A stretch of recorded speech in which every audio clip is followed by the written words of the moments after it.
call the meeting to order before the Morrow committee. All court commissioners, including our newly elected Danny Kearns is here. Welcome, Danny. We go around the room with introductions and then online, please. Brandy Warburton, Port Morrow. Mark Adam, Fort Morrow. Lisa Middleston, Port Morrow. I'm Maggie Hendricks, Port Morrow. Sarah Tucker, Porter Street. Jay Marlowe, AWS. Randy Distance, Madison. Jake King, Port Morrow. Eric Moore, Port Morrow. Anna Ryan. Port Morrow, BCBA. Thanks. Online. Online, we'll start with John Doherty. John Doherty, City of Hebner. Marking.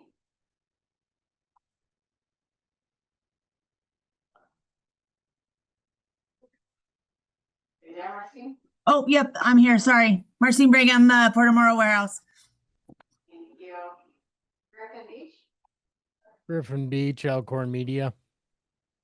Thank you. Kelly. Kelly Morgan, Lamb Weston. Thank you. Kirby. Yep, Kirby Garrett, CFM Advocates. Thank you. Carla.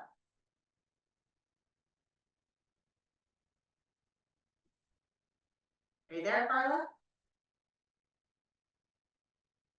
Carla McLean, City Boardman. Perfect, thank you. Can you identify yourself?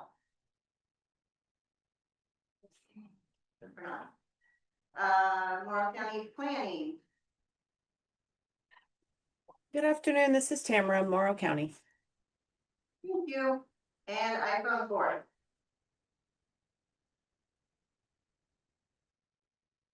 All right. Thank you, everyone, and welcome. First order of business is election results swearing in of newly elected and re-elected folks. Okay, How does that work? so the three newly elected all have certificates on their desks. And so now we have to take the oath of office. Usually the president does it, but since we don't have a president, then the Republic will do it. So so the three, please stand. And you're just gonna repeat after me, obviously you'll state your name. Okay, so raise your right hand. I state your name. I, Joel Peterson, Do solemnly swear do solemnly swear that I am a resident and qualified voter that I am a resident and qualified voter of the state of Oregon and the Port of Morrow, of the state of Oregon and Port Morrow, that I will faithfully and truly perform that I will faithfully and truly perform and discharge the duties of Commissioner of said port. and discharge the duties of the Commissioner of said board. You can read along if you need to. It's in your books behind the agenda.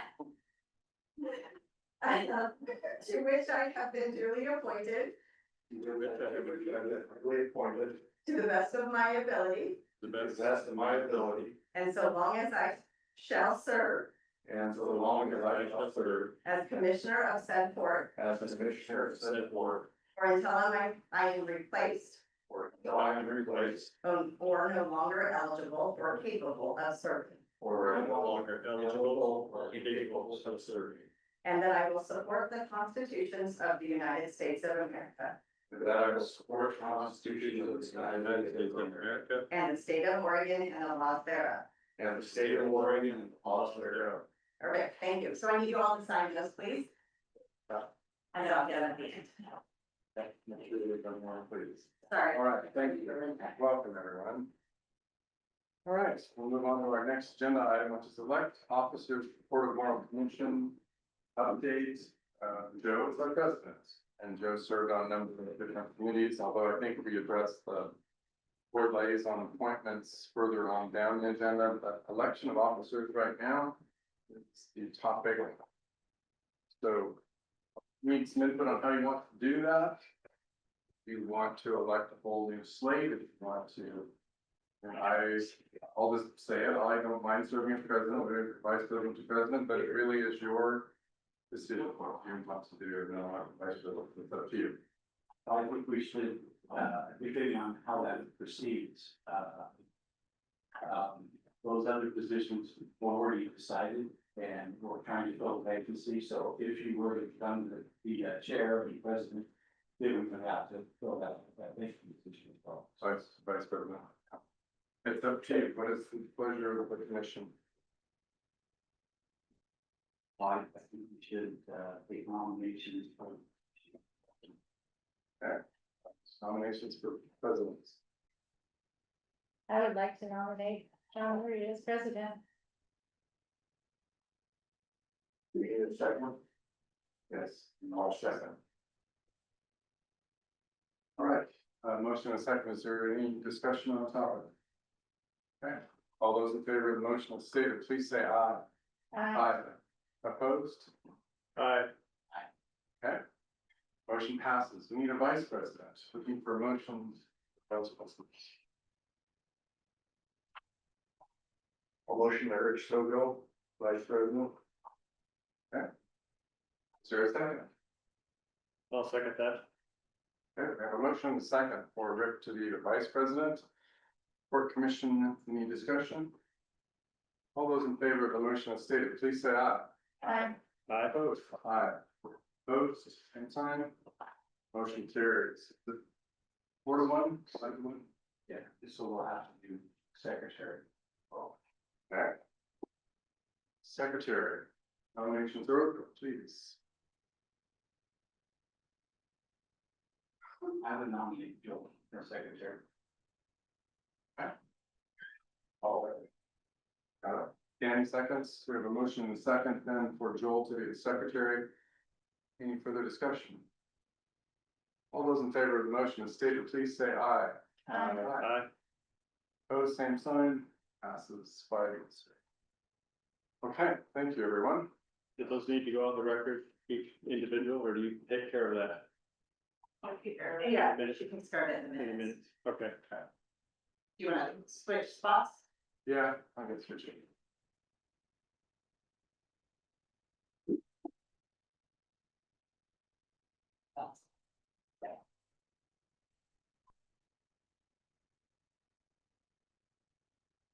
If everyone's in the game already,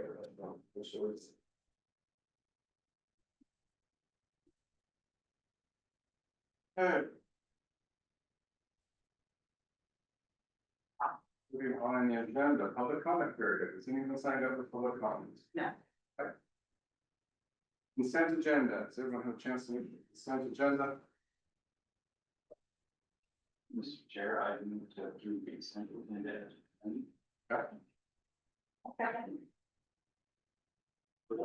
Kelly is seconded to approve the consent agenda. Is there any discussion on the topic? All those in favor of the motion, please say aye. Aye. Aye. Passes 5-0. Legislative updates. We have Ryan in person today. Welcome, Ryan. I invited her, and we tasted with food. Oh, there you go. Excellent. I'm in the audience, do I stand?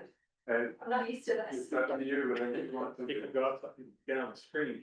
I'm usually here, on the screen, you're used to seeing me, on a box, but I am a real person, I do exist, so it's good to see you all, I think I got to shake all of your hands finally. But Ryan Gleason, yeah, advocates, my colleague is, here today, virtually, he lives, on the East Coast, so he's not here in person. But I did at the last meeting get to give a quick recap of some of our priorities. But this legislative session did conclude on June 27th. They were set to end on the 29th by 11:59 p.m. They ended a few days early with a slight breezing end for Democrats who do hold a supermajority in both chambers and the governorship. They failed to pass a transportation package, which was the big reason that they went to Salem this year. They typically pass one every 10 years. They did not this year, which was a bummer for them, so they're gonna have to come back. They tried to pass a Band-Aid fix at the end, knowing that approximately 400 workers, potentially more, at ODOT are going to get pink slips, and the governor did follow through on that. As of Monday, 300 odd workers, mod workers at ODOT ended up getting those pink slips and are set to lose their jobs on July 31st. So between now and July 31st, we could potentially, if they can get their act together, see a special session called out by the governor, or the legislature can call themselves back in. And so that is why I'm not gonna go get some rest yet. I am still tracking, potential special session for transportation. Package, it could potentially be a Band-Aid fix like they are trying to do, or try to do at the end of session, or it could be a full package. House Republicans took some credit towards the end of session. They killed what would have been at first a $14 billion tax increase over 10 years. Then it got scaled back to 11 billion, but they took credit for killing House Bill 2025, which was the original transportation package. Moving on to some board priorities, I did talk about these things, but just a quick recap of some of the things that we worked on this legislative session. First and foremost was Senate Bill 1154, which was the governor's groundwater protection bill. That was a bill that we were neutral on, just to remind folks. We kind of kept in our lane on things that impacted the port, but that bill did pass. There were some really good things in that bill, and we'll continue to track implementation as it moves forward. And it awaits the governor's signature, which we expect her to sign. Senate Bill 1153, that was a water right transfer bill that the governor's office was pushing. Could have been pretty bad for the port, so we were opposed to that. There was a carve out for municipal water rights holders. We would have benefited from that, but still pretty harmful to the region. So we did work pretty closely with some agricultural stakeholders to oppose that bill. It ended up dying late in the session. We worked pretty closely with Senator Nash. We owe him huge thanks. We'll continue to work with him. He worked really closely with Senate President Bob Wagner. And then the SIP bill, you've heard me talk about that one plenty. It had a long pause for a while and then ended up passing with the amendment that we supported. We're gonna have to keep a close eye on that one. Morrow County continues to engage. They kind of made it an Eastern Oregon versus the other side of the state issue, but we have to remind them that this is not Eastern Oregon versus the other western side of the state. This is, you know, just an economic development issue, and this is a really important tool for courts to continue to work with the county. So I wanted to take a few minutes to talk about the Clean Water Consortium funding that happened. That was something that really happens in the black box, and the legislative budget process is kind of funny. And I say that as someone who worked for co-chair Ways and Means many years ago. It feels like a former life, but I used to work for a co-chair on the House side who oversees the budget process. And so I have kind of this weird background in the budget space and got to see behind the curtain and understand how it works. And so how the funding for the Clean Water Consortium really got kickstarted was we were working with the county on, we should bring a request forward this session.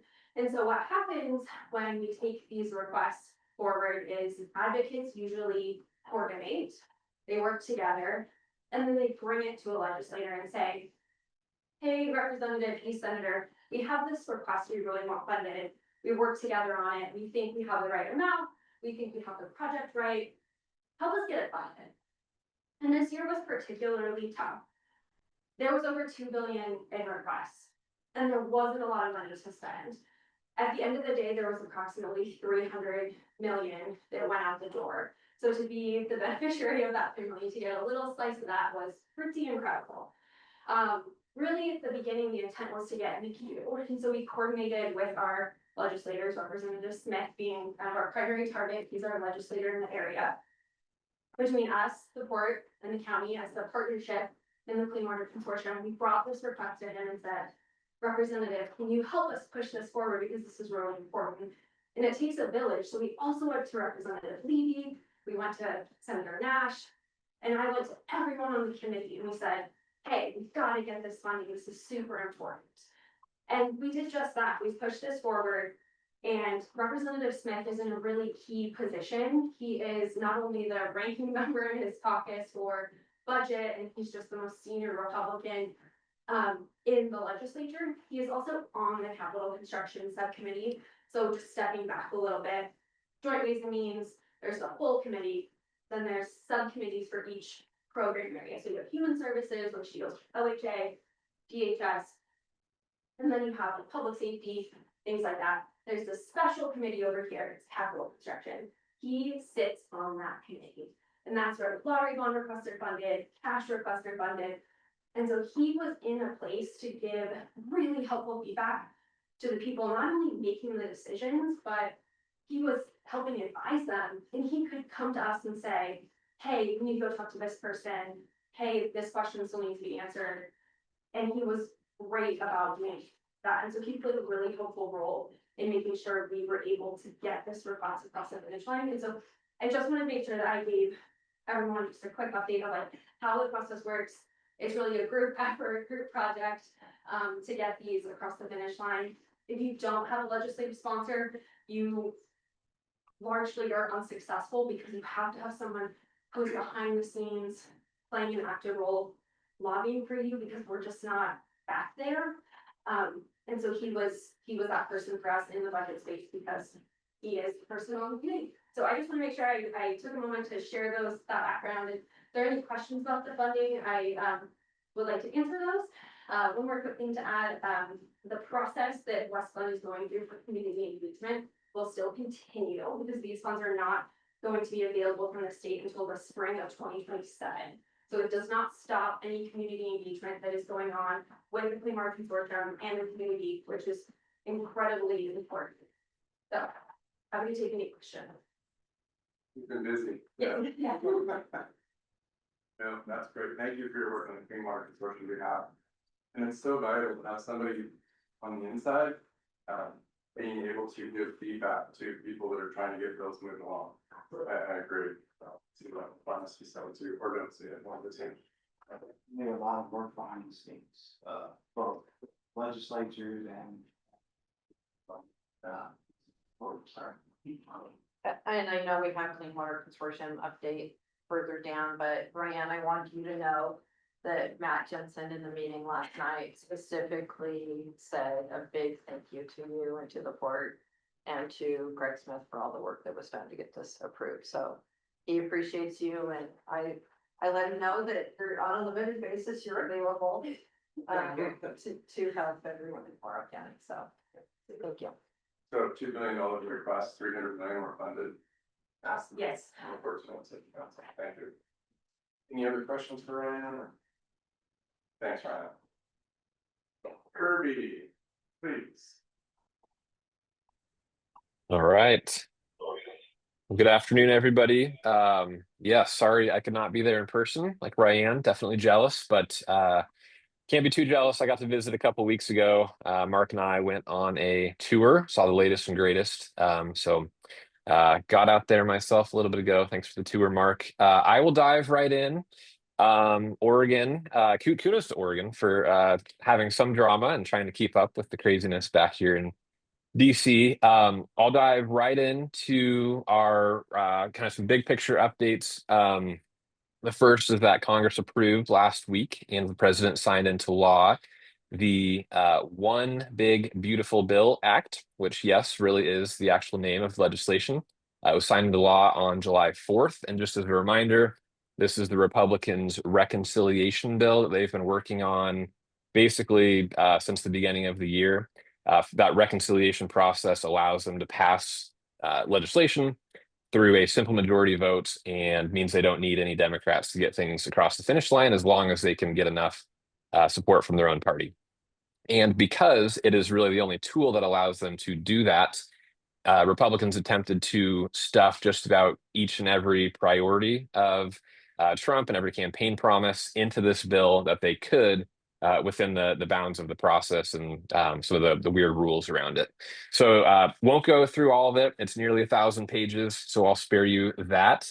But some of the highlights, there's $4.5 trillion in tax cuts. Many of these are permanent extensions of existing provisions from the first Trump tax bill from Trump 1.0.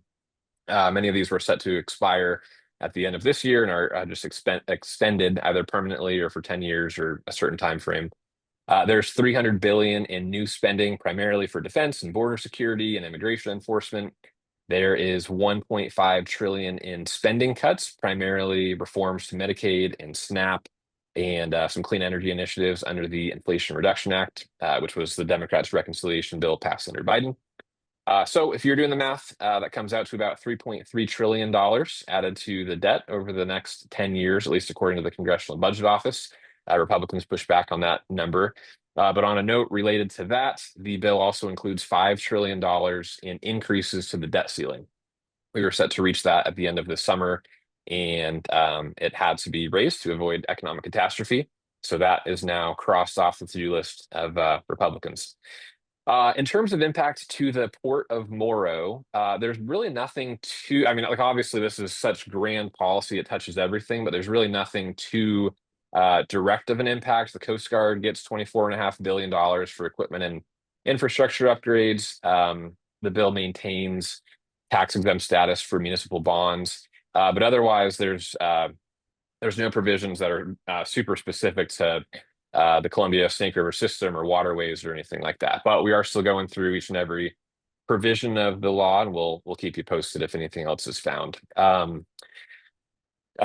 So now with the reconciliation bill in the rearview mirror, the major focus of Congress turns to the annual government spending bills, which I talk about pretty much every update. These are the ones that keep the lights on in each individual agency. And these are also the bills where we look to secure funding for specific earmarked projects. So the current spending authorization for the fiscal year expires at the end of this September. So they need to pass something by the end of that month to keep the lights on and avoid a shutdown. They will not be ready as usual to pass full year-long bills, so that it'll be some type of short-term patch, which they call continuing resolutions. The challenge is just going to be, in addition to the politics and the hyper partisanship we see right now, the challenge will be that the House of Representatives is only in session for 22 more days before September 30th, and the Senate is set to leave at the end of this month and doesn't come back until the 1st of September. So when you look at the calendar, there's really not that many days to iron this out. So it will be super interesting to see how they get there. And both chambers have been off to a pretty slow start on producing their own year-long bills, the ones they actually want to see become law for the rest of the fiscal year. But they have been inching forward. The Senate is holding a few markups tomorrow, actually. Unfortunately, none of these are the individual bills where we have requests pending, but I'm hoping we'll see those soon. Maybe September, as I've talked about, but hopefully in the next couple of weeks, we'll see those markups and we'll know if we've made it into the bill. On that note, since our last meeting, Senator Merkley and Senator Wyden put forward all of their community project requests or earmarks to the Appropriations Committee. And where we landed is with 3 of our projects put forward. That's 1.8 million for the Ione Business Incubator, 2.7 million for the roundabout at the exit 165 interchange. And then they also put forward the Morrow County's drinking water request for 2.4 million, which the port supported. As I've mentioned, we don't expect to get all of these. It's a very competitive process. In fact, given what happened with the continuing resolution last year and all those projects getting kicked out and now being kind of first in line for this year, we'd be thrilled to get any one of these. That said, I think we're in a really strong spot, particularly on the incubator and the drinking water project, just given the specific accounts that those ones are going for. But we'll keep our fingers crossed and keep pushing it until we see the bill come out. So that's all I have for today, but appreciate it as always and happy to take any questions. What are decisions made on those earmark bills? You may have said, but I didn't touch it. Yeah. So they hold individual markups for each subcommittee bill. There's 12 of them. They're doing 3 of them tomorrow in the Senate. They have not scheduled the markups for the remaining bills where we have our requests into. I'm hoping that they will be in the next few weeks before they leave for the August recess, which would be great, just so we know. But there's a pretty real possibility that as they continue these larger negotiations of what the top line spending figure is going to be, there's a real possibility that gets delayed until September. So short answer is hopefully in the next few weeks, but might not be until September. Thank you. Yep. Any questions for Kirby? Kirby, thank you. We appreciate it. Yep, absolutely. Thank you. All right, we're going to move on to old business.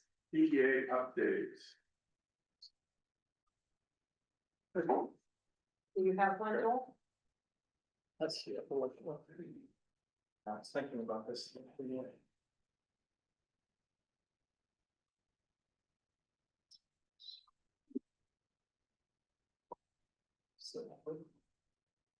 And in the meantime, Sam, you've got bit of information about the litigation.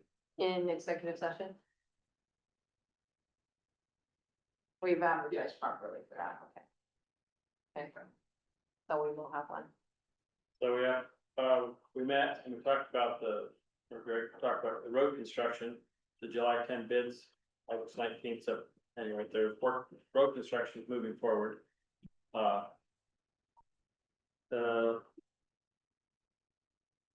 think some of this week, the insurance, there was an insurance refund payment. Talked about a CDA option for liquidate furniture and stuff. The fire annexation is ongoing.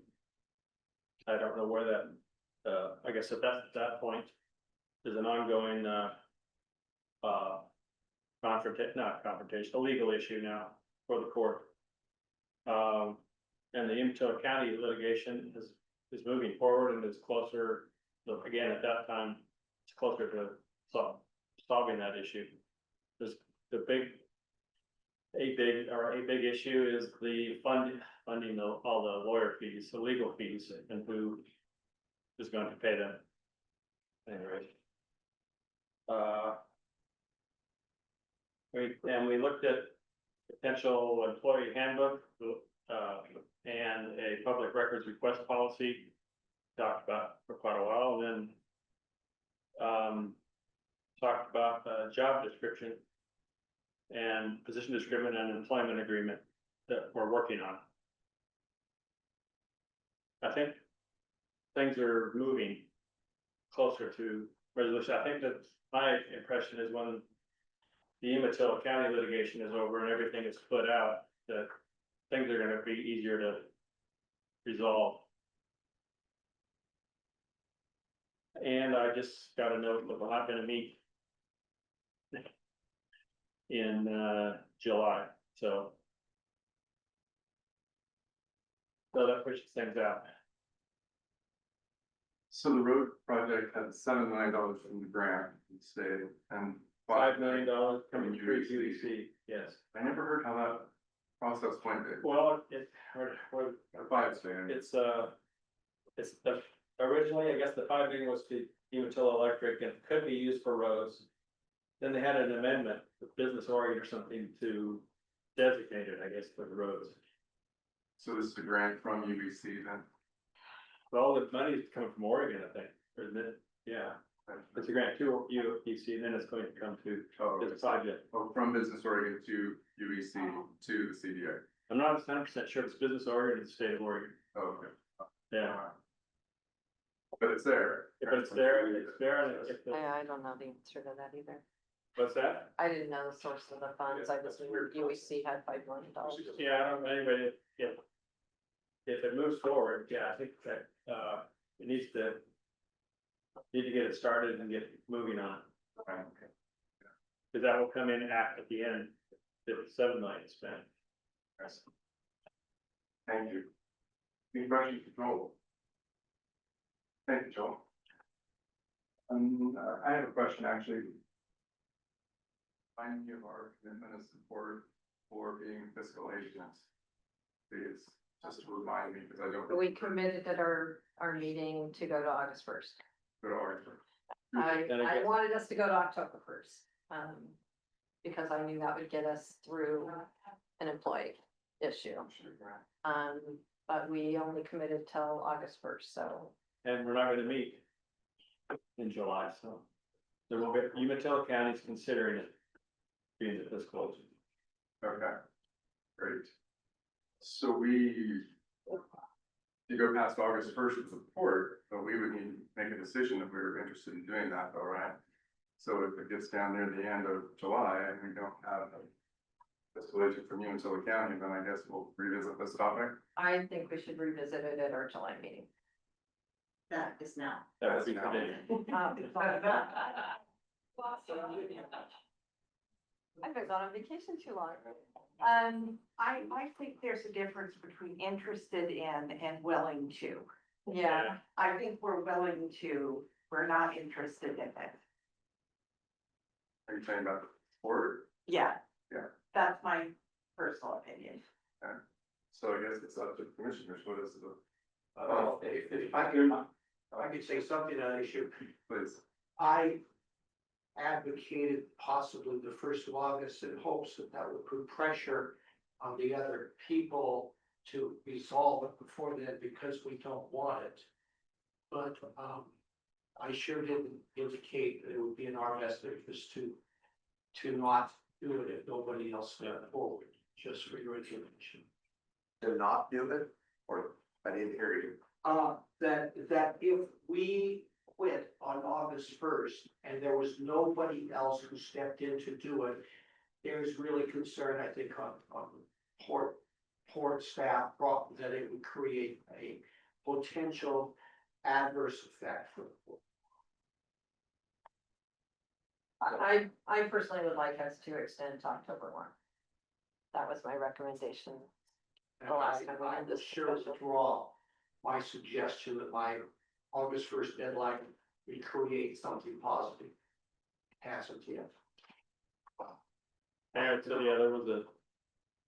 Greg is, what was the calendar in our next regular board meeting for September 23rd. That's the next CDA board meeting. That's what, unless there's an emergency meeting, No longer CDA. no, I'll just meet. Just an odd question, what is our fiscal impact each month that we're a fiscal agent? None. No, okay. And is there funding available? There are the funds, we paid a quarter in, Port of Umatilla paid a quarter in. That's sufficient to date. We were paid out, all the way through. Will that be sufficient till October?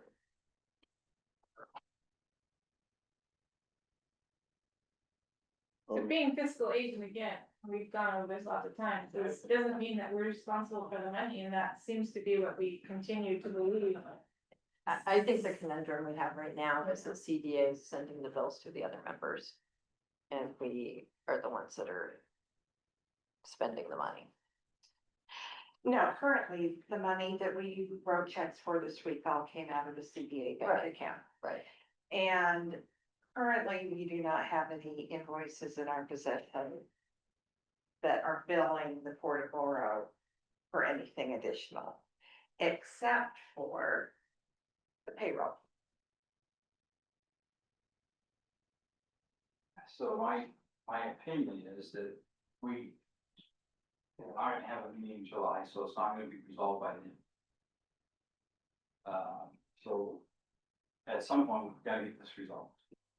We can't keep going status quo, can't continue to do it, but at the same token, we can't just walk away from it. So you will get some kind of update in executive session from Sam. We can wait until after we hear that. Was there any specific reason, Joel, that we're not having consistent meetings at the CDA again? After Well, asking many times to have those put on the this calendar? just showed up today, so, the intergovernmental agreement states that the board shall meet not less than every quarter. Right, but I think, And so in light of it being summer crazy schedules, Emily's maternity leave and Elizabeth's sabbatical, I am calendaring our next regular board meeting for September 23rd. How does this is a question, but how does the road project move forward if the board doesn't need to conduct business on that project? has anything moved forward though? That's the question. With the CDA? Yeah. Good question. I would assume staff's still meeting with IRC. I would think so, and then Working on the road. they've moved forward with the road, that should be in place, but I think we should meet. And I don't know how. I think you go out by 3 people on your committee can Should be able to request for a meeting. Uh-huh. That's, And I believe that ODOT is actually functioning as their grant administrator. Not just the source of the grant funds, but they're actually preparing the paperwork and I believe. That's good, thank you. I would like to maybe wait on any decision as far as extending or whatever it's or updated on the process of the session. Maybe that'll give us a little more insight as to whether this is gonna get resolved in the next year or 5 years. Is that okay with everyone? Do we wait till after we hear? Okay. All right, we will hold this topic until later. With the update, please. We have no current updates, No. nothing new.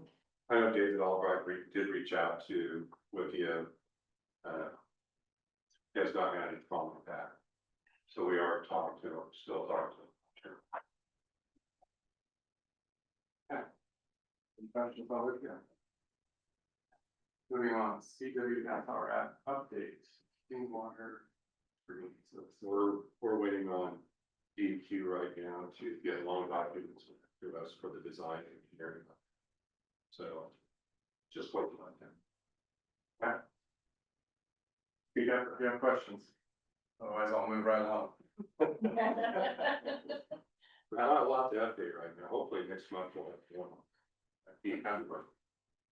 Morrow County Clean Water Consortium updates. You wanna start? You want me to start? Go ahead. We had a meeting last night at 6 o'clock. I think, major topic was the funding of $2.8 million.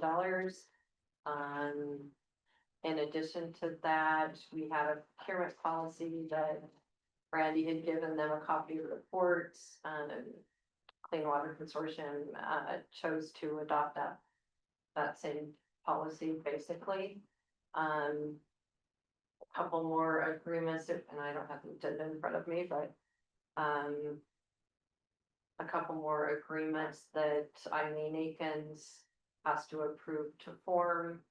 What were they, Ellie? One was the grant writing and the Grant, other one and was Nick the Duchovny engineer. for, Nick Duchovny, $25,000, up to $25,000 for grant writing for, private, state, public, federal, grants of any kind for clean water, project, and the other was, The engineer of record, engineer of record. which was, if you don't confuse GSI or GIS. GSI, GSI. GSI. Um, And wanted clarification that anything that GSI has done, because they've been the engineer that's done a lot of work already. For Morrow County in Lacoma. They do extensive amount of work for the port, they are, the expert, I would say right now. And just want to make sure that any funds that GSI would be receiving from Clean Water wouldn't be, on a project that is duplicated with another funding source, but in the sample contract, it says right in there that they can't do that, but they'll bring all that knowledge with them. So it really is to our benefit to continue using them. Talked about canvassing the neighborhood, and how to best get new information on the number of wells where they are, how many houses to a well in that neighborhood. It's not, they're talking about West Glen in general, so this would go out to the homes that are surrounding Paul Smith and Quincy as well as what's in the West Glen subdivision. So talking about 100 residences. Apparently there was a community meeting that not a lot of people got the notification on, so they're either going to have to, put a mailbox, to the mailbox holder of that property, or something's going to the landowner instead of the tenant, or they just got missed or thrown away. So better decision making on figuring out a way to reach people that are there. A couple of our advisory committee were there last night at the meeting. They have they either live there or have family living in West Glen, and so they said that they would work hard to make sure that the word spreads quickly. Appreciated the translator services at the community meeting from Rev, Yes. which is contracted, Morrow County. Is Tamara still? I guess we can ask Tamara if there's any more updates that we haven't mentioned. Hey there, I haven't checked with Matt today, but it might be that we find some funds to get some help. Maybe one or two of the residents of that area can directly canvass the landowners to identify which parcels have a well and which parcels have a shared well. And then Matt and I are gonna do a little bit more research about what the legal and financial issues are if, for example, a municipal water is extended to that area. I don't really know the answer because if they don't, a domestic well does not have a water rate per se. They just have the ability to use that. So one of the community, two of the community members mentioned that, and as well as did Kelly. And that was really important. So we're trying to dig in and see where we can get that data or generate it. I mean, if it means door to door of 100 different residents, then that's probably what will have to happen.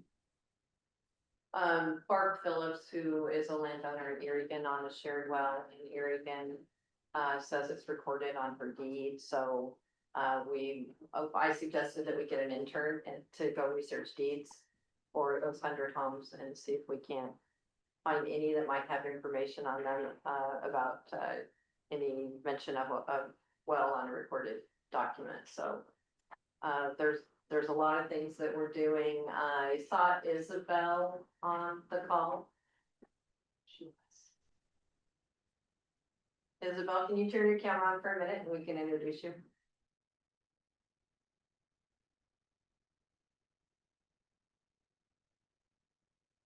Oh. Isabel? Maybe she stepped away. I don't know how to turn my camera on. I have to change my settings, but I am here. That's okay. We just wanted to introduce you to the Port Commission, and thank you for attending those meetings. Yes, thank you. Any comments? Yeah, just like what you were saying, it's just really important that we try to get as many people involved and get input from as many people as we can. It's really hard to make a decision for those people or have any input without anybody being present and having an opinion or so like you said, Anna and I volunteered to go with Matt if we have to door to door, or to be making some phone calls and just try to get some people involved.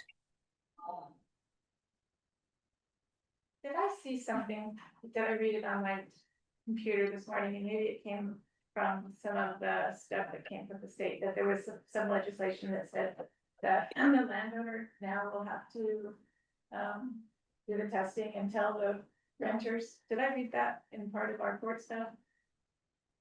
Remember that? Was it? I don't remember that, but that sounds very reasonable to me. I think that just came through legislation, and that was one of the biggest, hurdles is maybe the renters understand the nitrate issue, but do the owners understand that nitrate issue if they're renters? Are those owners actually even, in Morrow County or in Oregon for that matter, and have they, actually heard those things and know that needs to take place? So I believe it was, I read it, I think it was in our packet. Do you remember that? Know if there's anything that I put together, but I believe Representative Hartman was working on a bill about that. And there were a couple of folks that were engaging right up until the end. And so, Commissioner, I'm happy to follow up with all of you via email on that and just get some background and make sure you have that in your inbox. It sounded like it was, like you said, it's something that looked like something that we should support to say, obviously the renters are the ones that are affected and they have to know that information. So it was something that was positive that we should reinforce. And we don't know at this time how many landlords there are out there. Yeah. We don't have that information either, so. It's like a lot of data A collection. lot of data collection. Yeah, because that could also be something that we try to collect or is on the survey, even if the people that are going to the meetings, if they're not the property owner, then that also makes it difficult because the property owner has to be the one to make the decision to connect. Yeah, I think that's our biggest hurdle is community engagement right now. Seems like the funding is kind of falling into place, but just, you know, getting people aware and to get them to come back to these meetings, you know, kind of go forward. And now I think everyone's How expensive is it to build water for nitrates? about 35, between 35 and 50, I think. Yeah, well. It's important that the person who's drinking the water get it tested. And they can do that themselves. I would encourage them to get that done. Yeah, I think the testing is, And then let the landlord know, definitely. Yeah. Some considerable hurdles, it seems like, for this project to be tested, but it needs to be successful. It really does. yeah, they need to have input and, you know, like you say, it's got to come from the owners of the residents, so. We don't know who owns and who doesn't. Right. Shouldn't be very hard to figure out though. No, and we were talking about the database that was collected. There's phone numbers, there's addresses.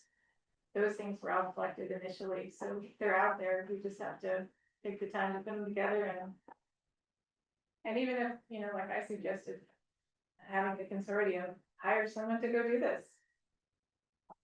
Get the data, to get the information.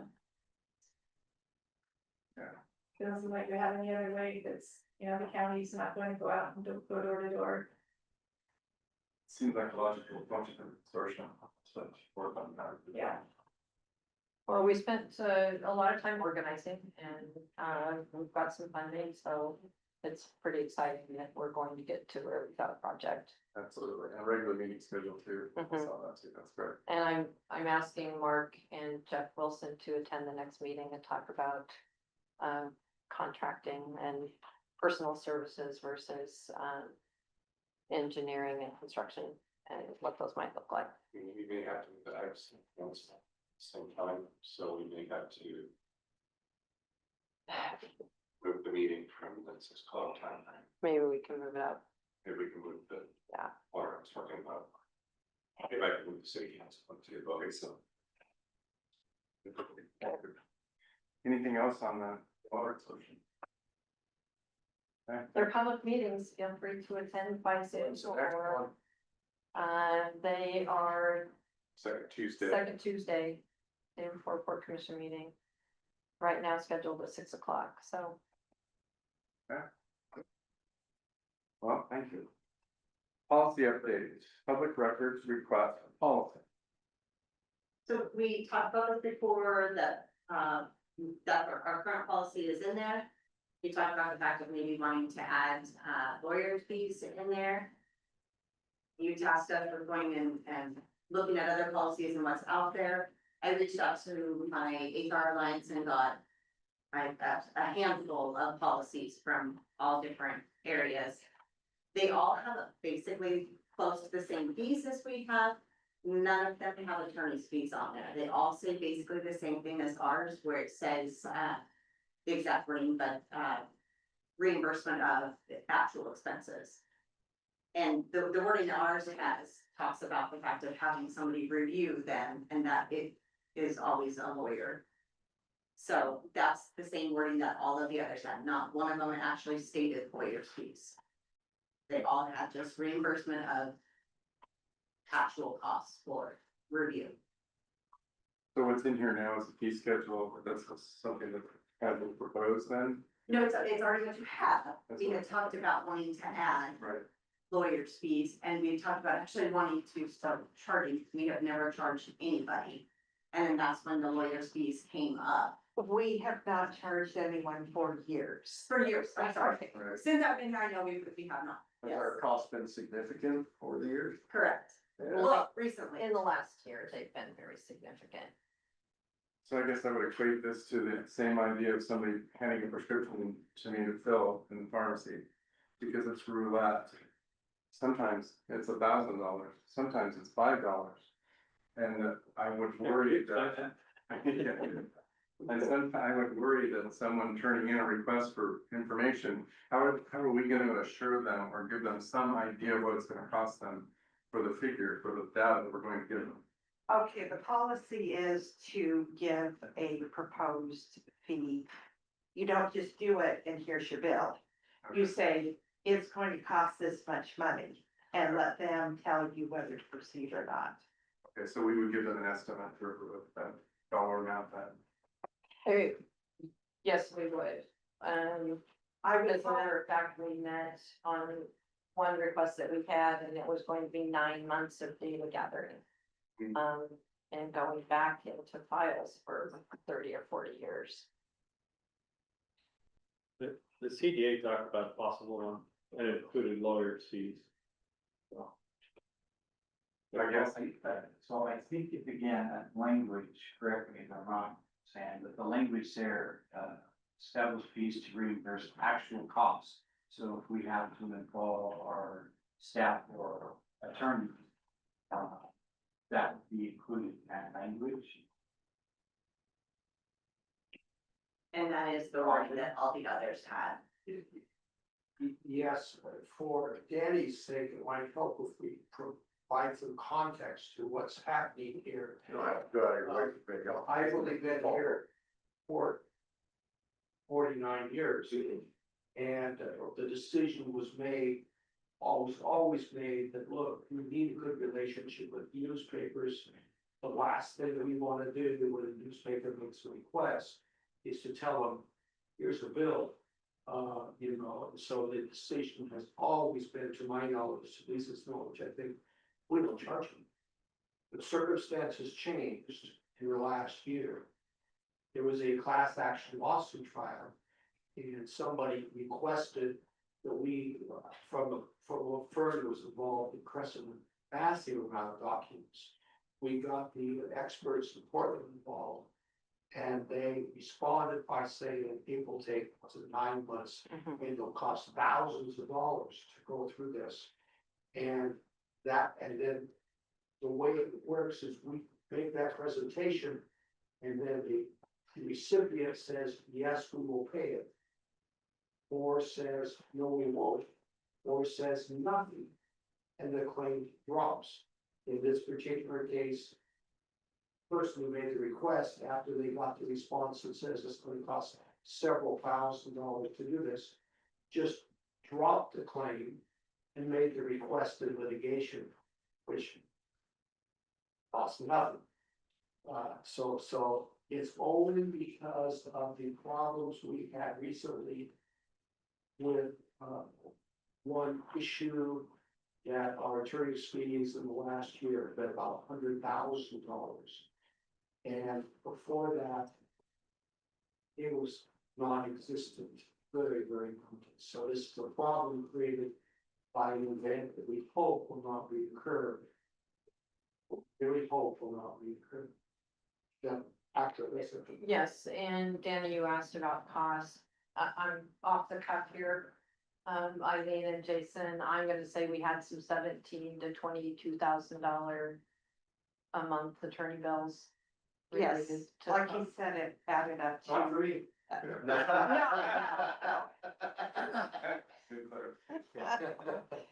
Yeah, she And quite that understand what I expertise was said. very much appreciated, given what we were doing. They had incredible expertise on how to handle that.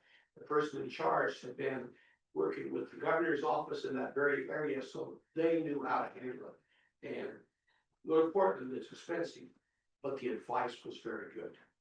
Okay, to give you some concept of when the last time we had a big issue similar to this, we had to copy cassette tapes to other cassette tapes, and it required someone to sit in the room and change the tapes. That's the last time I recall charging for anything. So that gives you an idea, and we may have even been located across the street. So it's been a long time since we've had a big issue.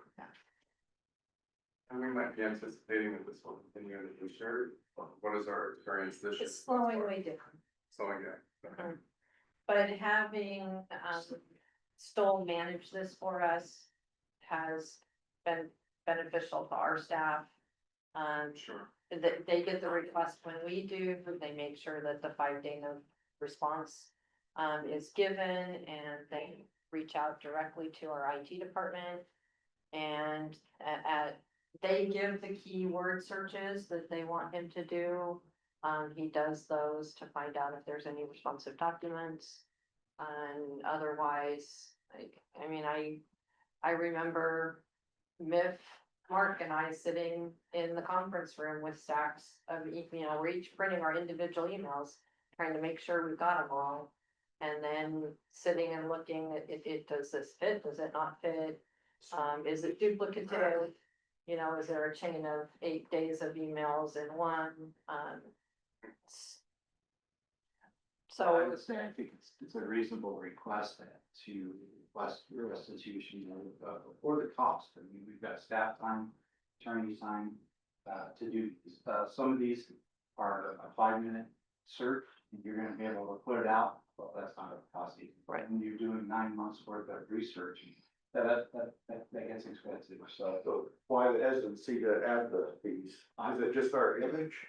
I don't have a reservation. I just, my thing was there wasn't very much in the recent, or the current resolution that goes into the how to reciprocate the cost or what the cost would be and how to go about. That would be concerned. Rick asked a question, I mean, I don't think I answered.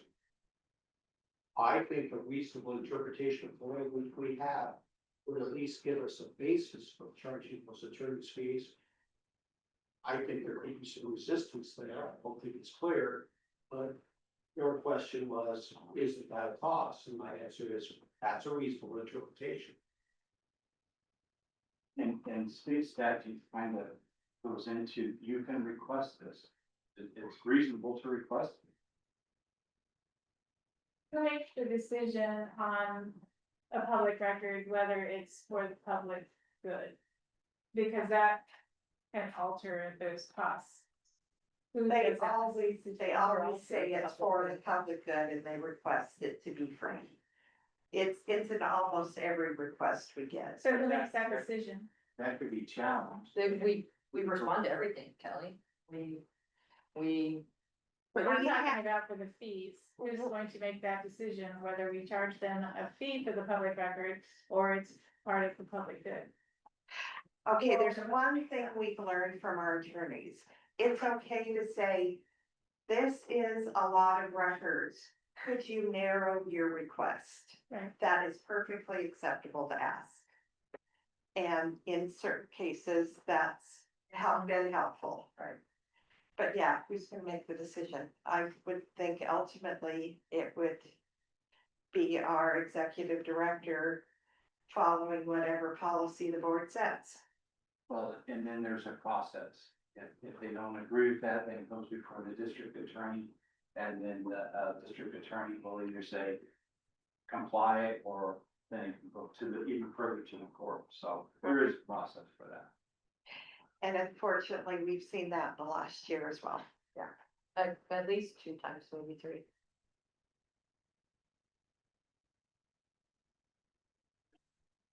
We do have a small paragraph there that says the first 30 minutes of staff time will not be charged. So I think that kind of differentiates between a very large request or something that's simple for us to respond to.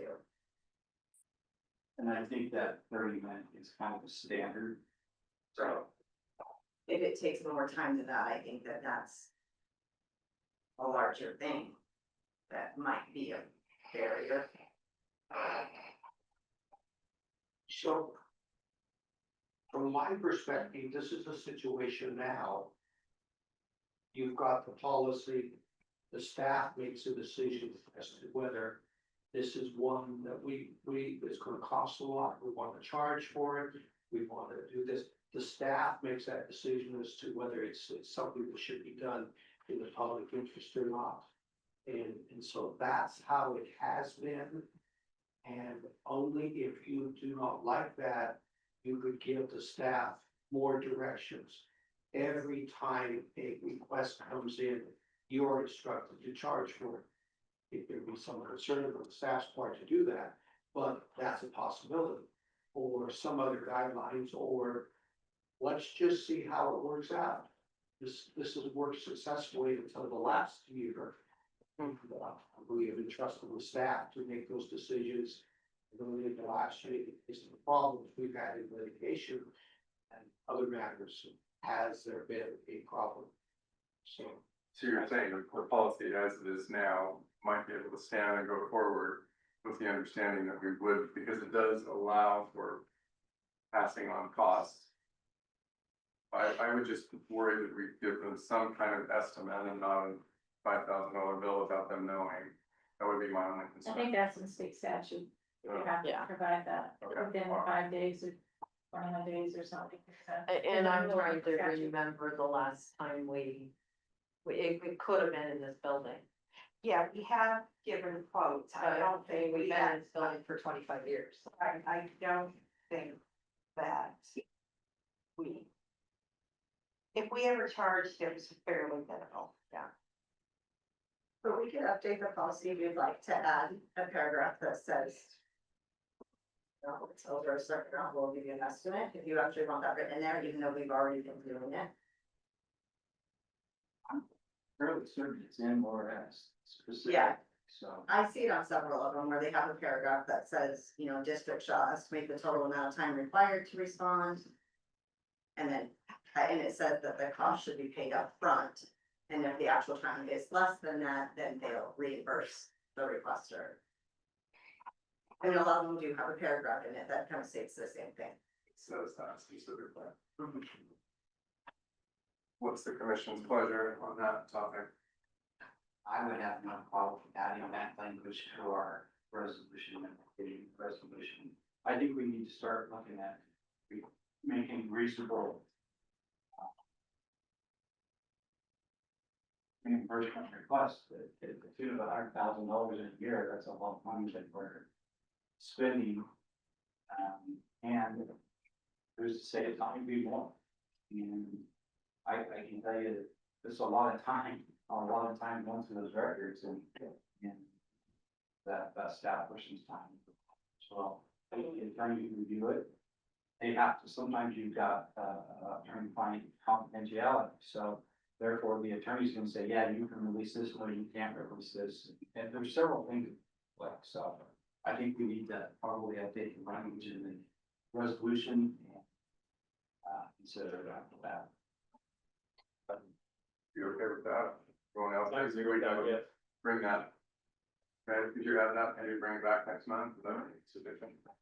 One last question, or maybe two. How much of the incurred fees from last year were due to litigation, which are unchargeable? None of the public records requests. Okay. When Okay. the litigation is picked up by the people, the insurance company, sometimes Okay. the attorneys are involved in it, and the attorneys are paid by liability insurance, that's why it's not. And just one last thought, then, if we were to implement this policy that we talked about next month, would it be possible, just so the commission has a feel for how it's going throughout the year, to get a report once in a while, every quarter, of information requests and charges that have gone out? Would that be something that we might be okay with? Just so that we have a feel for how. Sure. No, that's easy. Just a thought, we don't. Interesting, is that public information? It That is. request for public? Yeah, okay. The request for public information is Is it public? Okay.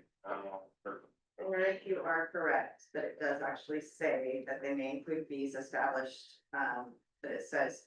Time spent by an attorney for the public body in reviewing the public records, redacting material from public records. So it does specifically state it in the ORS. I think the only thing that it doesn't allow is for, if the attorney wasn't clear on the law, that, and their research on that, then that's something that they can't charge for. I think if you read the rest of that. Yeah, there's a lot here. I Yeah, just noticed yeah. that. For them to determine whether or not it's a public record. Yeah, if they don't know. I know a lot of attorneys don't know public records laws, and it takes them a while to research it, and that's something that you're not supposed to charge for, is that research time. I think we're No, paying yeah. somebody that's pretty well versed. Yeah. Yeah. Any other thoughts or questions on public records policy? Thanks, everyone. We'll see it again next month. Any other old business? And moving on to new business, board liaison appointments. Joe's replacements. We have a list. What has served. Joe is the voting member for CDA. He's an alternate for the Gross 2. And let's see, he's a voting member for Gross 3.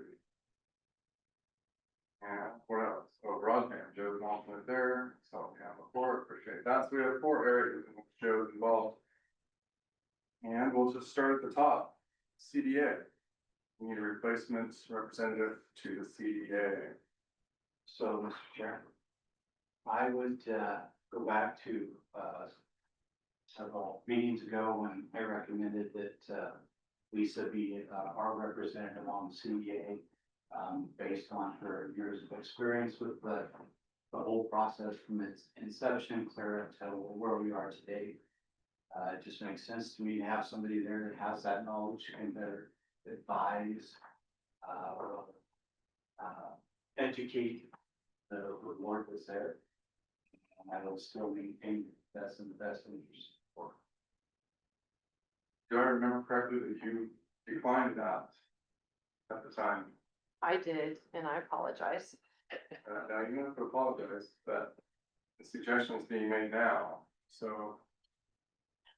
I'm happy to serve as the voting member, and I'm also happy to serve as the alternate, just so you know. And I would be comfortable either way, just having that experience in the room, I think is imperative to make them. It also, either way, puts you in the executive session. I would like to be back into the conversations. I think also that Lisa would be the best representative. Anyone else have thoughts? I do have a thought on that. I think we discussed it before and having someone that's accountable to the public is a much better option instead of a staff member, to make those decisions in light of, public affairs. The voters have no input on decisions that she makes, and no way to rectify those decisions if they don't feel that they're the right ones. I believe that should be an elected official, and we've talked about that before, and that was our thoughts back then as well. Those are thoughts is what some of the commission committee and I would disagree. I've always been a proponent of voting member, elected person, that, and consistently across other organizations as well. Can we compromise and make her an alternate? Who? Reasonable. Sure. That just puts her in a position if no one's there to be. If that's the case, I'd be willing to be the voting member.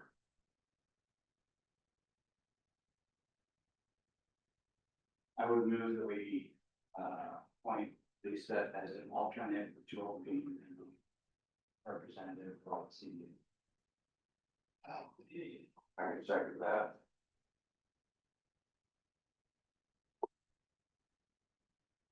Okay, we have a motion to second, on the floor, sorry, now I was president there for a second. Somebody says. My apologies, blanked out there for a second, and we have a motion on the floor, a motion made by Rick, seconded by Danny, for Joel to be the elected official, and should be the representative of the board on the CDA board, and Lisa to be the alternate. Is there further discussion?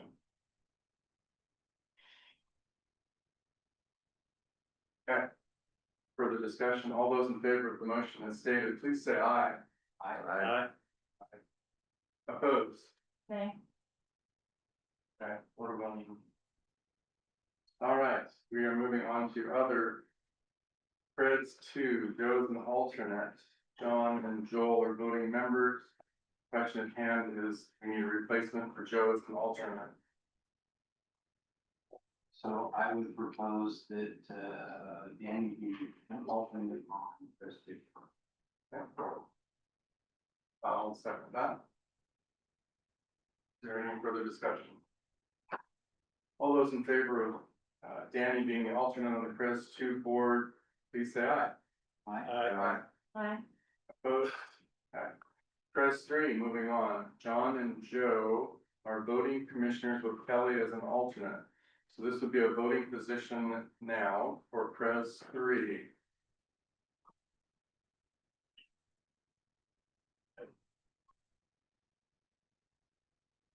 So, trying to maintain some consistency there, between Crest 2, but I don't know if that's a good, if we're trying to change so the best Is, operates, that I understand.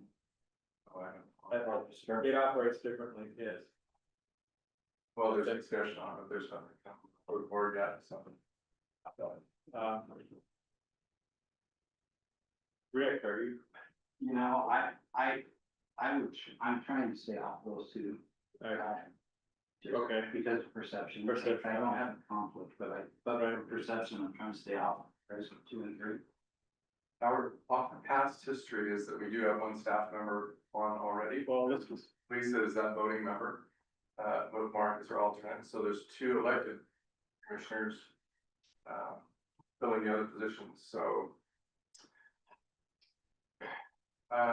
I will, well, Kelly, is there some experiences, a little bit, no, I don't mean anything, Danny, I don't mean to slight you, but it's in the complicated process, so you've seen it a little bit, sometimes it's best to see it from the side. And Joel and I are Chris 2 already, Rick's not wanting to be on Chris 2 and Chris 3, not Joel. Yeah. What? Or Kelly, you mentioned Joel as the replacement? Yeah, because he's already got the experience with Crest 2, he's already on there, he's brought him into that position as well. Yeah. At least you guys are doing both positions and have a better understanding of how it's working. Okay, and remember, we do reappoint the first of the year, so this is the half-year appointment, so. I need some kind of a motion. I would move that we appoint Joel to replace Joe on that Crest 3. Okay. I'll second that. The motion and second to replace Joel on the Chris 3 as a voting commissioner. All those in favor, please say aye. Aye. Aye. Opposed, sign. Passes 5-0. Broadband, Joe's an alternate. Rick and I are the voting members for the boards. Kelly, you mind being an alternate for that? No, thank you. Danny. We should have said that. Yeah. Dan, would you mind doing that? I don't know what it entails, but I'll find out, I guess. Yeah. We'll make sure you get that kind of statement. It's kind of not. Minimal. Yeah. Minimal, and it may dissolve, you know, there are some other little changes coming down, this is already federal funding, so. Yeah, it may become a non-issue. Not as exciting as it was going to be. Nope, not at all. Did you make a motion? No, I asked. I would make that. Okay, we have a motion for Danny to the alternate on the broadband committee. Is there a second?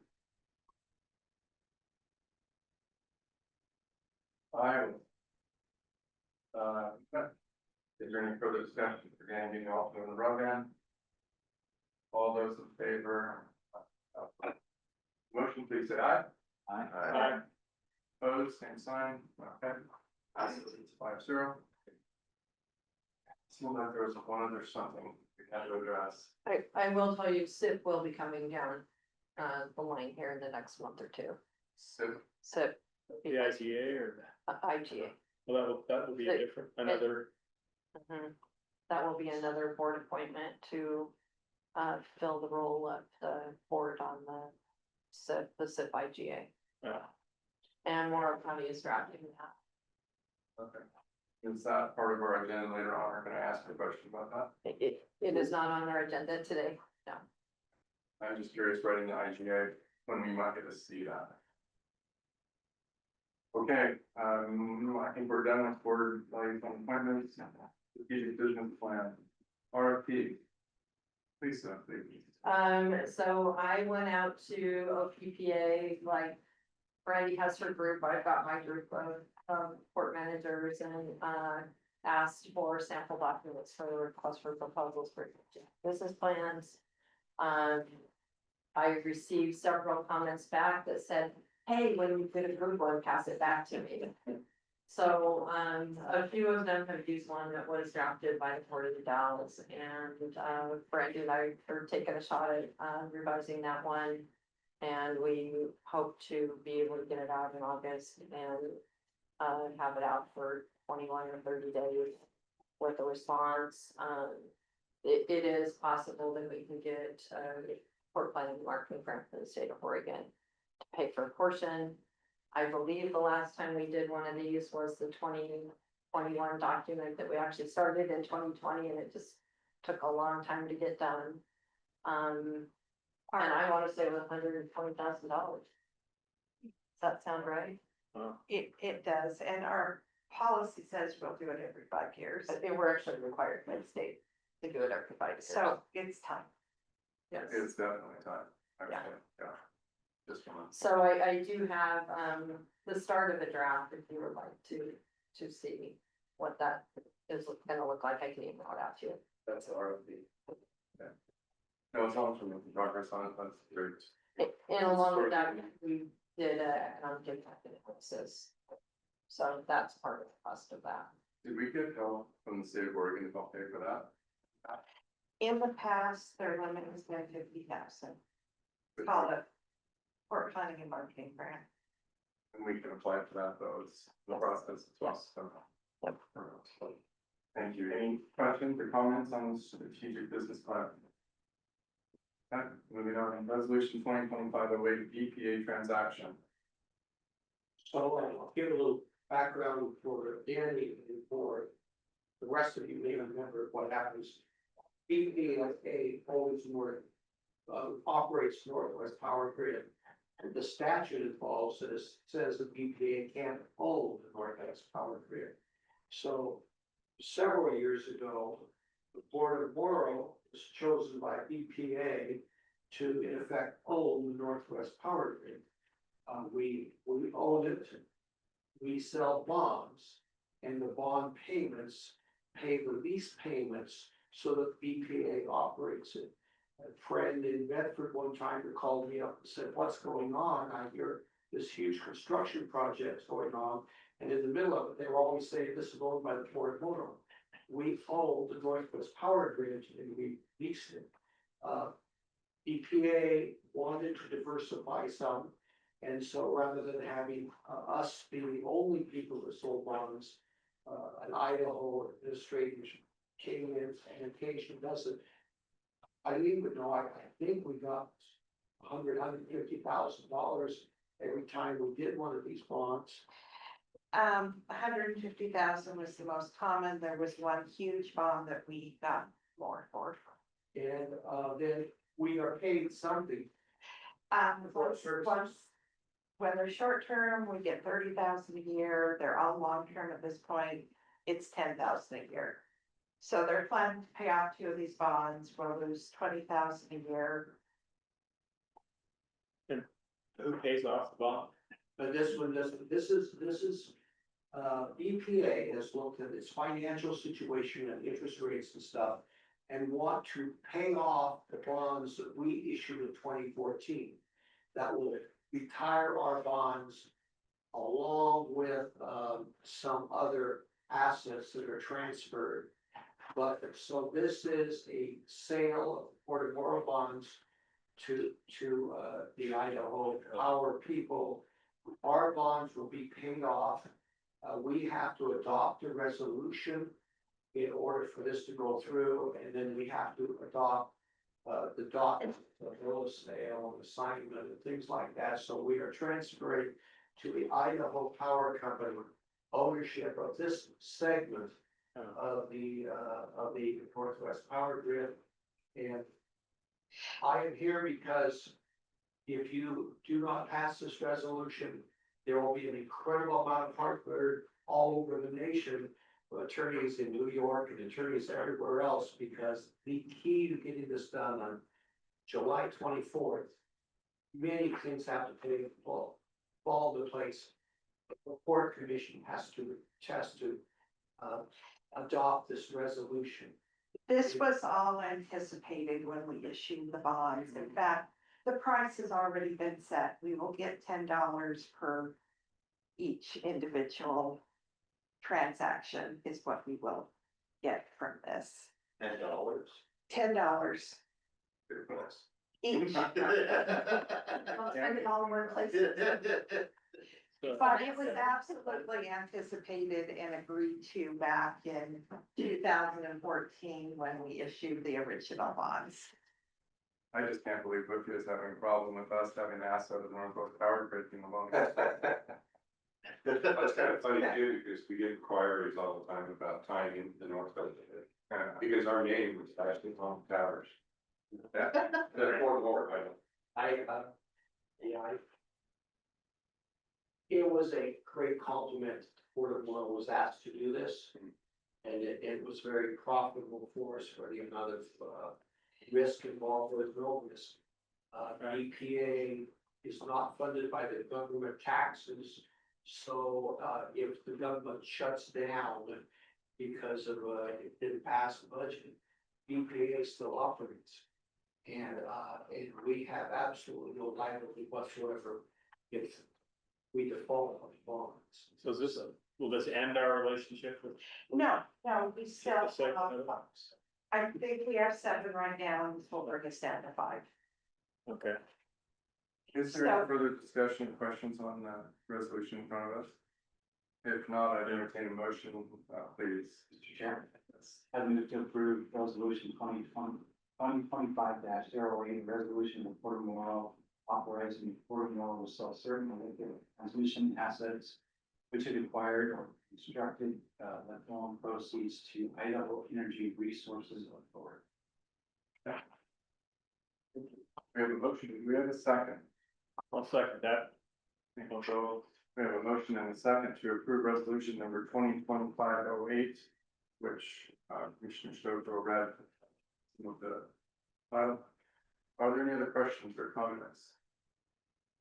All those in favor of the motion as stated, please say aye. Aye. Opposed, same sign. Motion passes. No heartburn there. I did have to look up a new word, defeasance. Excuse me, Defeasance, yeah, excuse me. that needs to pay off. I know, so yeah, why can't you just? Well, sometimes you can't pay them off yet. They put the money in a trust. Interest. So it means, All right. in essence, they paid off, but not quite. All right. Attorneys have to have fancy words. Okay. Why use a short word that people would understand if the lawyers make a longer word that they can charge for it? Okay. Figure out. Charge. Resolution 2025-09, banking authorizations. Okay, so we need this approved. We need to remove Joe as a signer. We need to add the currency as a signer. But the other thing, and you'll see it blank right in the top of that second paragraph. Currently, I'm authorized to act as administrator of online banking, which means it used to be twice a year when we made a bond payment, I'd have to call and say, can you increase our daily limit to whatever, so we have enough money for the bond? Currently, we have a lot of contractor payments, and I have to email them and say, we need to pay that vendor $14 million tomorrow. Can you increase our limit for the day? But in addition to me, we need a commissioner to act in that. So if I weren't available, the bank has someone to call and say, can we do this? So we need somebody assigned to that, someone who's willing to answer a phone call from the bank and, do that if necessary. I always answer my bank. Okay. Is it okay if I do that? Okay, Yes. thank you. Okay, so we'll have a corrected one before signatures with the names filled in, but we do still need action on this resolution. I move in favor of the resolution 2025-09. The resolution authorizes signatures and online banking on all accounts at the Bank of Eastern Oregon Portland branch. Second that. Okay, we have a motion and a second to approve resolution 2025-09. Any further questions? Comments? All those in favor of the motion stated, please say aye. Aye. Opposed, same sign. Carries. Yeah. Moving right along, resolutions, 2025-10, Green Drive Road jurisdiction. This is Jacob. Well, I think Carla's on too, so she can correct me if I'm inaccurate. But really, this resolution is to memorialize the long-standing understanding of the jurisdictional authority over Marine Drive. So the city brought this up recently as they're updating the transportation system plan. There was nothing formal memorializing who the jurisdictional authority was over the road. So historically, we've always considered Port Drive here being the jurisdictional boundary between the city and the port.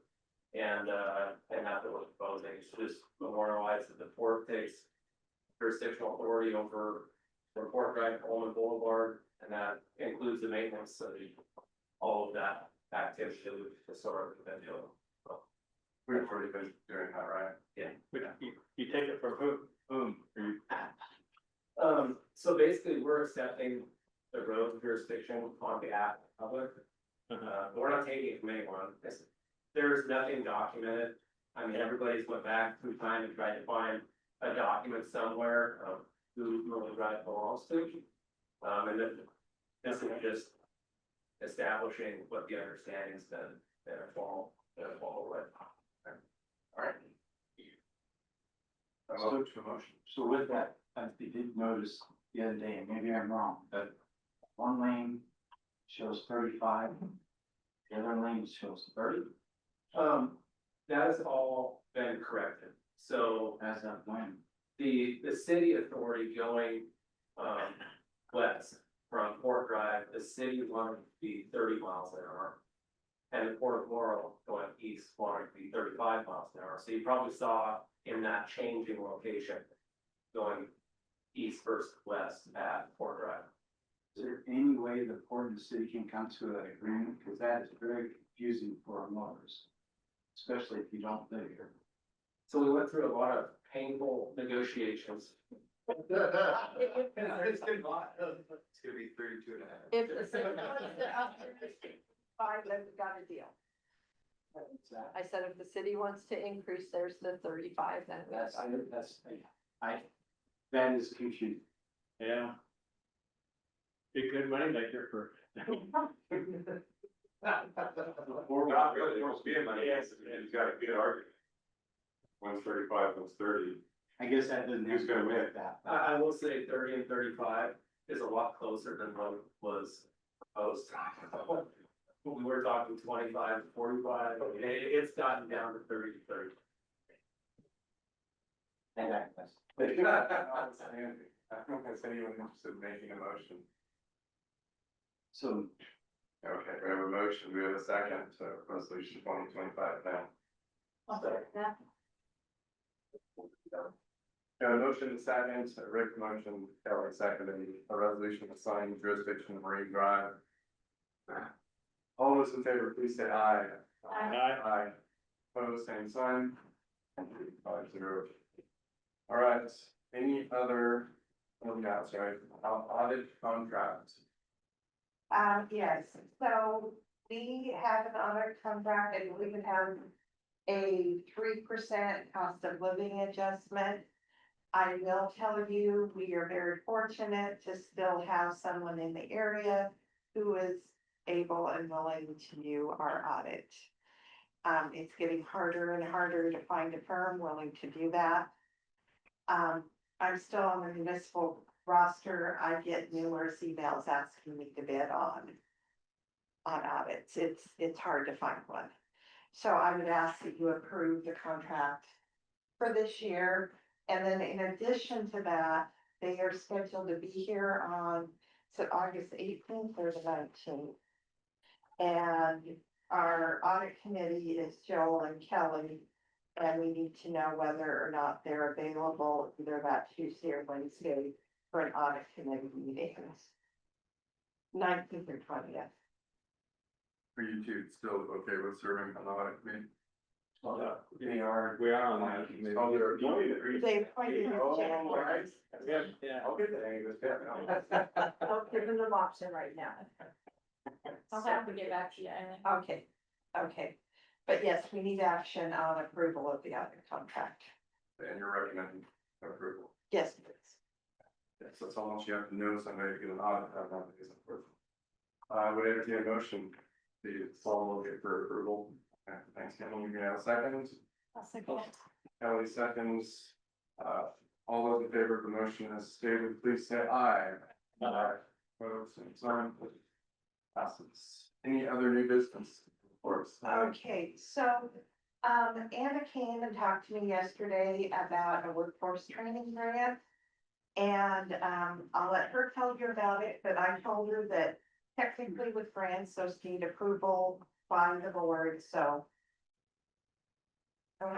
It's a workforce training grant for $38,440, and it's coming from the Higher Education Coordinating Council. And it's a maritime workforce development project that we originally started last year, but we weren't awarded it with the Eastern Oregon Workforce Board. And so this year, just due to some changes with their group, we resubmitted the application in partnership with the HEC, which is what we call a Higher Education Coordinating Council. And basically, it's gonna allow us some money to do some investing in maritime workforce development programs, which according to the state, doesn't just include people who work at sea or in fishing. So it includes a lot of positions that we already have here, especially related to trucking and fish and wildlife and some other things that are currently underrepresented in our internship programming model. And so this will allow us to do some further development in that area and also provide extended educational activities. So it's about a 2-year grant cycle for $38,000. Sounds great. So are you saying we received this grant or we're applying? It's pretty much a done deal. You just have to approve that we can accept the funds. Yeah. Seems like a slam dunk. And then perhaps authorize Anna to sign. That would be great too. All right. So is that a matching grant or just a grant? No, it's just money, and it kind of like flies under the radar a little bit, but not everybody applies for it. And our person at the HEC that covers our area that I worked pretty closely with on a couple other things, he came back and said, this is silly, we're just gonna do this together. And so we'll partner a little bit with BMCC and a couple other things to roll it out for our county. Dave? I move to approve the grant and operate the manage the grant. Sign for it. Well, she'll need to sign the contract. Somebody will need to sign the contract with them. And she is managing it. Are you there? Well, they're listing me as the fiscal agent. Yeah, I think it's the fiscal agent, but I'll manage how the funds get used for programming dollars, and then I have to submit the final report to the state for that. So my guess is you probably ought to have the CEO sign the grant. And manage the grant. So that would be. Okay, if that's what you want, that's great. Due to the dollar number is why we just thought it would be easier to. Fine. We have a motion. Do we have a second? I'll second. We have a motion and a second to approve the grant with Lisa as CEO signing for the grant and Anna managing it. That's the right words. Any further discussion or questions? All those in favor of the motion, please say aye. Aye. Opposed, same sign. Thank you. Thank you. You're welcome. Thanks for that. Any other new business? We'll move on to staff reports. Projects update. What's the picture of that? I'm gonna turn this over to Jacob before I do, I'll give an update on Henry. Flood mitigation, bids came in good. For just under $1.3 million. the funding we have is for 2 million. Since there looks like we do have some possible extra funds, one of those wells that we are having to move, we're looking at re-drilling and putting a potable well in there also. So yeah, GSI. So I think that's a fantastic idea. We keep getting calls of water getting out, I know, from the building or from the people who, yeah, that well up there is really weak and they just leave water turned on and it just cannot keep up sometimes. So, what kind of timing Mark would be on? you know, it would probably be a year before it was done. So as far as the flood mitigation, it's probably 6 months. Silver Creek is hoping to get started in August. So we're working on the agreement right now. Right, 2026, I think is the end of the grant, if I remember that correctly. So we'll get that done by the end. Can you remind me where that is from? This is sorry, Yeah. it's a grant for 2 million. 2 million. Yeah. So. I think a big difference, thank you. Before you start, do you wanna talk really quick about Eureka? That you just don't. Oh, yeah, we've been helping area with their incubator building. We opened bids on that project today. They came in at $1.3 million also, so it's gonna be moving forward. It is just a shell right now. Doesn't include anything inside of it. Really. So, the port will be helping with that project when it comes to site work and getting the site ready for the contractor. So, What's the grant amount on that one? $1 million. 1 million. But that's all funded through. It's not passing through. We're just helping on site work. Yeah, we can start on Farm 3 Pond. So the Farm 3 Pond, the liner install was 75 to 85% complete. We started seeing some delivery, some of the bark, the floating pump station that floats on top of the water, keep the water out of the pond. Some of those components started getting delivered last week, with the remainder of it being in the next 2 weeks being delivered. Crane will be mobilized to set those pieces at the bottom of the lagoon. Once those are in place, they can finish the lining, and seal up the farm. So, another update, the pipeline that goes to and from this lagoon back into our main network system, materials have been, it was bid out, and ordered. Some of those materials started getting delivered. We've got a few outstanding items that are showing up in August. Our crews have mobilized and started welding pipe together. It's an HDPE line, so they've got a lot of work to do before it ever has to go into the ground. But other than that, we've got some additional motion control efforts going on. So the hydro seeding did not work on the exterior slopes. So what we're gonna do is we're gonna cover the exterior slopes with corn stalks. And then this fall, reseed it with native and non-native plants, but probably very applicator for a helicopter root growth. On schedule, fully completed by our compliance deadline. Farm 4, they're nearing 60% embankment move. The barge application for this lagoon is running only 2 weeks behind Farm 3, so they're gonna be ready to ship the barge in 4 weeks, but we're probably gonna have the Arizona-based company hold on to it in storage until the concrete form and they're ready to set it directly from truck to its final position. They have not started mining yet. We'll probably start seeing some mining activities going on once they hit 80–90% embankment complete.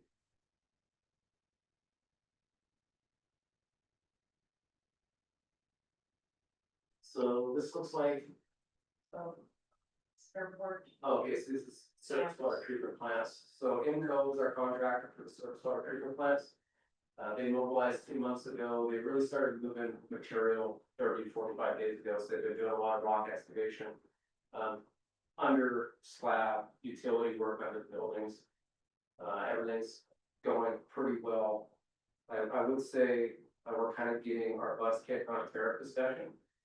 So the membranes don't get shipped until the buildings are ready to get installed in. They're pretty specific item. And they're sitting in, well, they're supposedly sitting in Japan right now, so they get shipped Masai membranes in Japan. And so there's some enacted tariffs and potentially higher tariffs come August 1st. That we've been going back and forth with the supplier on when they were supposed to ship, when they were getting shipped, and at the end of the day, what's happening is they haven't shipped yet.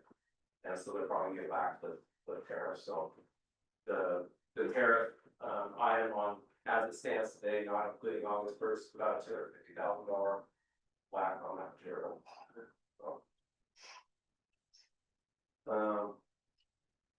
So to feed the airport surface water treatment plant, there's a pretty significant infrastructure project with an HUD pipeline that's gonna run underneath Coonsey Road from basically Bonding Range Road all the way out to Tower Road to serve this. Those bids, we've been advertised for just over a month, and we opened bids today at 2 o'clock, so I'm not sure where they came in at yet, but we did open bids. We got 2 more bids to go on that project, a canal crossing under the West Extension Irrigation Canal and the 2 booster stations. So we're opening bids on those 2 pieces of the project on July 24th for the canal crossing and mid-August for distribution stations. Never developed.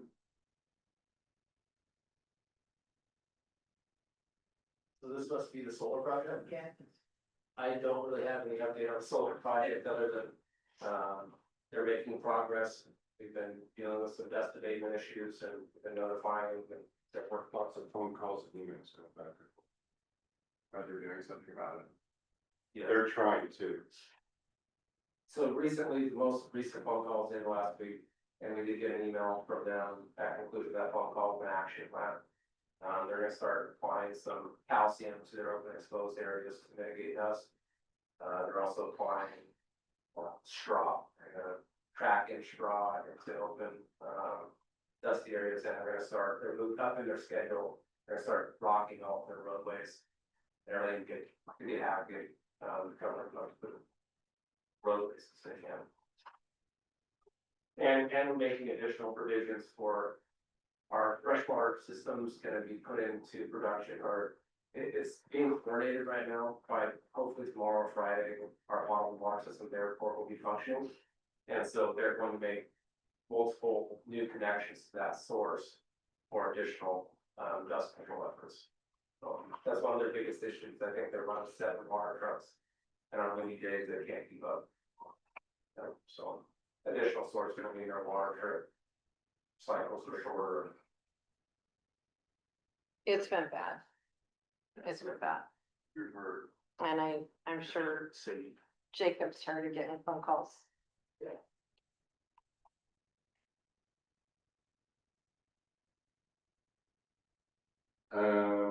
We're painting the water tank. Yeah. They don't have a nail shut. So that's port staff doing that. You know, doing some epoxy paint. Bill's crew. Come along. What color's gonna be, Lisa? Same? It's Yeah, pretty much the same. Riverside blue, Huh? Riverside blue. That's a little better. We are taking the WW port form off the bottom. And we are gonna relight it so it shows up there. So improved, so. That's all I got. Yeah. Right. It's good. Like section 84 was not airport way, not picture. Actually, I did forget one major update. So secondary treatment progress on the design of secondary treatment. So the consultant is working with vendors to provide technology packages in preparation for the 30% submittal that's due in September, the DEQ. So they've been making really good progress on that. We gave them, they're doing a deep dive on water characterization, going back through every element of our water to make sure that there's no red flags or they're missing something. So we've been purchasing a bunch of data over the past few weeks, and we've been making progress on that. And yeah, we're on schedule to meet the September 1st, 30% submittal for the DEQ. This is awkward. Yeah. when we see operating expenses. So I think we're ready to share The high level stuff. We have the preliminary, so from the last commission meeting, we have been given the preliminary, technical memorandum that was based off of our initial assumption that they came presented on. And so we do have that technical memorandum complete in hand, so we can distribute that. If we'd like to see the plan. Yeah. But we're not talking for a year from now, correct? Operational, you said operational budget? So this would be a preliminary operational cost for the full center. Right, so it's like after the next budget year.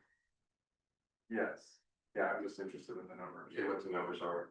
Yeah, I believe, top of my head, it's around $5 million a year, John. And that included, solids handling, Included everything. And also in the account that we already have 2 staff out there too, so. We'll have to sit down and go through those numbers. I think there's some savings. Yeah, I think we'd like to go out next meeting if possible, please. Okay. Maintenance updates. We just kind of did it with that. Tim's actually cooking, so. Okay. Very good. Financial update, I think. Okay, as you look at the cash schedule, you'll see the unrestricted numbers rather high. That's, a little artificially inflated. I drew against the bond funds on like the 28th of June, and the ACH didn't go out until July 3rd. So we are running pretty consistently at 16 million, that we maintain. That's going to be an important number because as we got the term sheet for the insurance, if we go the bond way, so you know, we were gonna have a lot of restrictions if we went with you. We're going to have a lot of restrictions if we go the bond route too, because of the bond insurance. It's just, they're the same but different, if that makes sense. So it's gonna be important for us to maintain our operating cash reserve no matter which route we go. It's restrictive as far as what we can do in the future. No, yes and no. We just, okay, so when I first came to work here, we did what was called revenue bonds. And anytime you're gonna issue additional debt, we would contact Brent Lewis, who was our CPA, and he would do an analysis of the upcoming 18 months to determine whether we could issue this new debt and still meet our requirements. So then we moved towards full faith and credit bonds because even though that's all very important, we don't really like somebody else telling us yes or no. Well, now we're kind of headed back to the revenue bonds because that's the only way we can get the pricing we want on the bonds. And so we're going to, so it's not unusual, it's not a big deal. It's just going to be a step that has to be done anytime we do any new debt. It makes that determination, yes, yea or nay. No, if you meet, okay, so if it says you must have 125%, you know, it's just gonna be, does it show that, does it not show that? Okay. And it's gonna be a question of whether I can just provide that and they say, okay, or whether we have to have somebody from the outside say, yes, we believe these numbers. Because, you know, anytime you're doing a projection, you know. So we are at the end of the year. I'm not saying that these percentages aren't going to change because now we get in the nitty gritty of, you know, adjusting our leases to comply with GASB rather than, you know, cash in, cash out. We will also be looking at our allocations. We have somebody reviewing our insurance policy, and by somebody, I mean a staff person, reviewing our insurance policy to make sure that it's fair to the motor pool or the discharge or the freshwater or, you know, whatever category. you know, our insurance costs have gone up exponentially, but it's almost all because of additional assets. Our experience mod rate is still looking just fine and looking over it. Brandy to make sure I'm not lying about anything. But we haven't had any issues with our experience mod rate. Yeah. And, you know,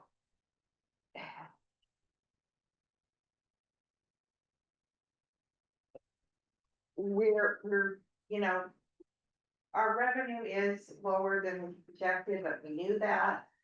I just don't think there's going to be any surprises on this at all. If it is, we will certainly notify you. Like I said, our auditors arrive August 18th. We would probably not anticipate a report until November. Which is pretty consistent with the past. Just their visit here is a little bit earlier than usual. And if anyone has any questions, don't hesitate to pick up the phone and call me. This does remind me a little bit, and I think Brandon touched on this at the beginning of the meeting, but in our policy and procedure manual, Dan, there's a list of things that we supply to Dan, and you're probably already working on that, but. Already. Yeah, I will. All right, good. One of them is the business. Except for a list of personnel, but I don't really need that. Very good. Okay, thank you. Anyone have questions for Eileen or? Thanks, Alan. Mr. Chair. I'm, forego the rest of these, because we do have an executive session, and we also have a dispersal forum, so maybe. Say what happened. Would that be all right with everyone if we did bypass the remaining items on the agenda? We appreciate your coming. Thank you. It's not, we've done for sharing. Those are my recommendations, like, you have my. Okay, you have your packet. Thank you. Okay, in light of that, I think we will go to, we'll go to executive session recess now. Take a 5-minute break. I'm gonna read the statement though, for executive session before we decide. The court will hold an executive session meeting for the permissible reasons stated below under ORS 1926602. Representatives of the news media and designated staff and other persons shall be allowed to attend the executive session. All of the members of the audience will be asked to leave the room. The public virtual Zoom meeting link will be closed during the executive session, as permissible executive session meetings are not subject to House Bill 2560. Representatives of the news media are specifically directed not to report on any of the deliberations during the executive session, except to state the general subject of the session as previously announced. No decision will be made in this executive session. At the end of the executive session, we will return to open session. We welcome the audience back into the room in person and open the public virtual Zoom meeting link again. The executive session topics, for the purpose of consideration of deliberations with the court's executive director and other staff members who have been designated by the court to negotiate real property transactions, ORS 1926662E. And also for the purpose of consultation with counsel concerning the legal rights and duties of the public body with regard to current litigation or litigation likely to be filed, ORS 1926602H. And with that, we'll take a 5-minute recess for the meeting. Thanks everyone for coming. Okay, you're good now. All right, thank you. We will resume the regular session of the Port of Morrow Commission meeting. Today, a point of clarification, I listed 2 reasons for executive session today prior to our going into executive session. One of them having to do with real estate transactions. We had no discussion on that topic. We've only discussed legal rights and duties of public bodies. Going forward. Chair, I would propose that, or I make a motion that we extend to November 1st. When are you gonna be back, Abby? Oh, I'm only gone from the 4th to the 9th of October, so. So by November's, commission meeting? By November's commission meeting, that would be good. Hopefully it's resolved. So I would amend my motion to say that, I would entertain that we extend our deadline with the CDA financial obligation or commitment to November 12.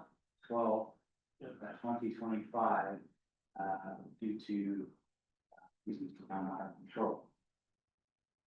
Can you clarify for that? You said financial obligation. Did you mean fiscal agent? Our fiscal agent, I would have been on motion to be the fiscal. Okay. All right, we have a motion on the floor. Do we have a second? I'll second that. Okay, Joel second and Rick made the motion. Is there further discussion on the motion? I don't mind the motion, but it's 5 months out and. You know, if we vote on this and it passes, I hope that we hold this around this time, because.